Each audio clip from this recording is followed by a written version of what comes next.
Is brought to you by AMAC, Association of Mature American Citizens.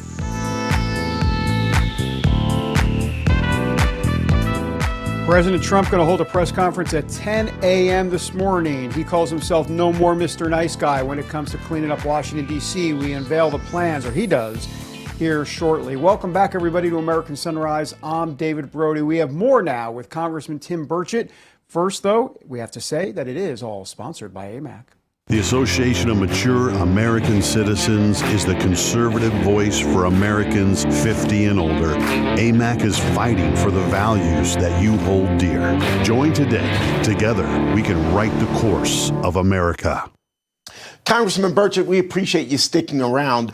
Over the next several weeks, you and your colleagues are going to have to pass some sort of budget. At this point, I think most of us believe it's just going to be a continuing resolution. You and I have talked about this ad nauseum. I have PTSD just by the words continuing resolution. But it looks like that is what's going to happen. Let me just ask this. How can you, and I'm asking this question, Congressman, because I know, having talked to you, that you typically aren't a proponent of continuing resolutions. But in this case, it's probably going to happen. So how can you and others who seem to think like you push your fellow colleagues to really pass the required spending bills, the constitutional required spending bills, instead of continuing to kick the can down the road? That's what's going to happen. But how can you put pressure on everyone else to do something different? We need to do like we do in Tennessee, have single issue spending bills. And thank you for that question. And another reason that it's probably a little more palatable, in the past, a continued resolution was just a continuation of Pelosi and Schumer's bad spending on top of the things that they gave us, or that they gave the people that would bend to their will, and the pork or whatever. So you're a continuation under the big, beautiful bill has cleaned up a lot of that mess, as you know, the border, men and girls sports. I mean, just go down the list of everything, cutting out all the crazy spending overseas that we're doing, the drag shows in Peru and all this crazy stuff.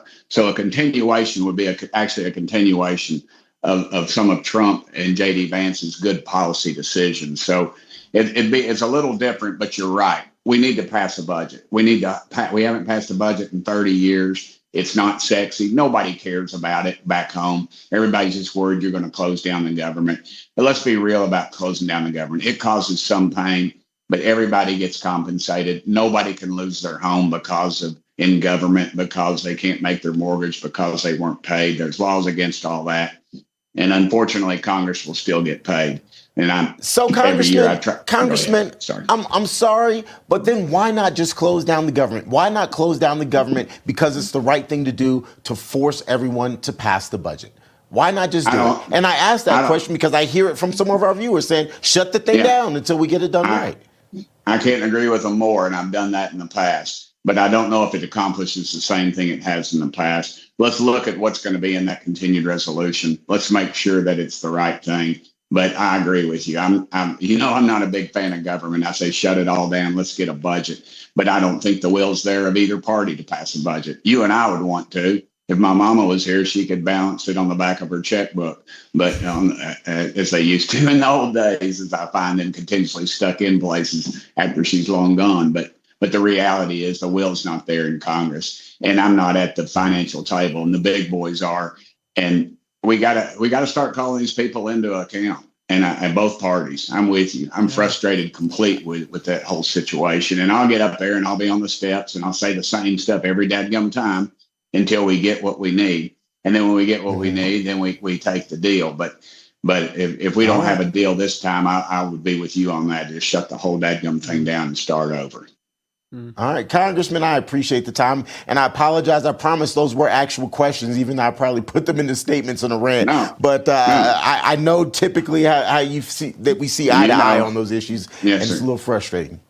I have an 18-year-old daughter. I'm used to answering tough questions, sir. I hear that. Congressman, appreciate you, my friend. Good to talk to you as always. I love you guys, and thank y'all always open up with the scripture. That makes my day. It always, I think, how'd they know I needed to hear that scripture that was applicable in my life right then? So thank y'all so much. Absolutely. Well, dadgummit, Thank we for love you being too. All right. That gammon, I love y'all. Thank you, Congressman. Up next, President Trump is slated to give a press conference here in less than 2 hours, probably closer to about an hour and a half now. He's going to talk about cleaning up Washington, D.C. and lay out his plan to do so. This is a live look at the White House where he'll be speaking. We'll, of course, take you there here on Real America's Voice the moment that happens. First, though, a quick look at this day in history.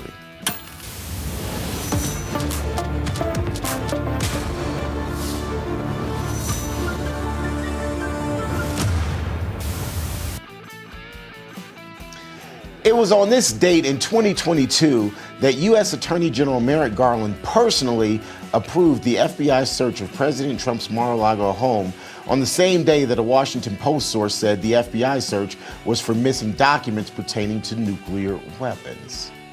Probably remember all of that. More American Sunrise coming your way in a couple of minutes.